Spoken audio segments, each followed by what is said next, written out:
எனக்காக பாலன் பிறந்தார், என் ஆத்ம நேசர் பிறந்தார். எந்தன் பாவம் நீக்கி என்னை மீட்டுக் கொண்டார் என்று பாடி துதிப்பேன். எந்தன் பாவம் நீக்கி என்னை மீட்டுக் கொண்டார் என்று பாடி துதிப்பேன்.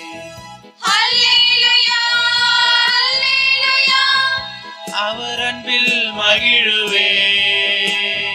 அல்லேலூயா, அல்லேலூயா, அவரையே புகழுவேன்.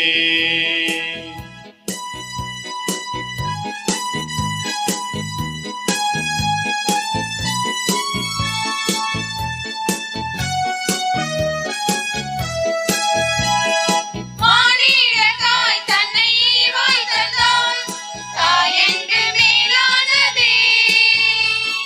காலங்களாயிரம் பாடினாலும் என் நன்றி ஈடாகுமோ? மானிடர்காய் தன்னை ஈவாய் தந்தார், தாய் அன்பில் மேலானதே. காணங்கள் ஆயிரம் பாடினாலும் என் நன்றீடாகுமோ? அல்லேலூயா, அல்லேலூயா, அவர் அன்பில் மகிழுவே. அல்லேலூயா, அல்லேலூயா, அவரையே புகழுவே. இந்திய தினத்திலே ஆண்டவராக இயேசு நமக்கு என்ன சொல்லுகின்றார்?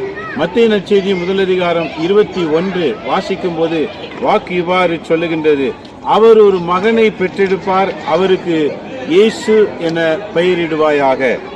ஏனெனில் அவர் தம் மக்களை பாவங்களிலிருந்து அவரை விடுவிப்பார் என்று கூறினார். என் அன்பு மக்களே, ஆண்டவர் இயேசு இன்றைக்கு நமக்கு பிறப்புழாவை சிறப்பிக்கிறார் என்றால் நம்முடைய பாவங்களிலிருந்து விடுதலை பெறுவதற்காகவே நம்மை ஆண்டவர் இந்த பூமியில உருவாக்கி இருக்கின்றார்.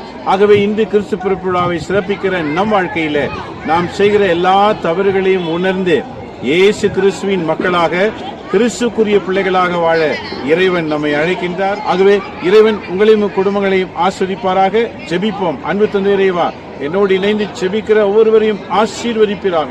உம்முடைய அருட்கரம் பிள்ளைகளோடு கூட இருக்கட்டும், ஒவ்வொரு குடும்பத்தில் இருக்கட்டும். மீண்டும் மரியாள், மீண்டும் யோசப் என்ற ஒரு திருக்குடும்பம் உண்டாவதாக. இறைவனி தாமே அனைவரையும் பாதுகாத்து இந்திய தினத்திலே ஆசீர்வதியும்.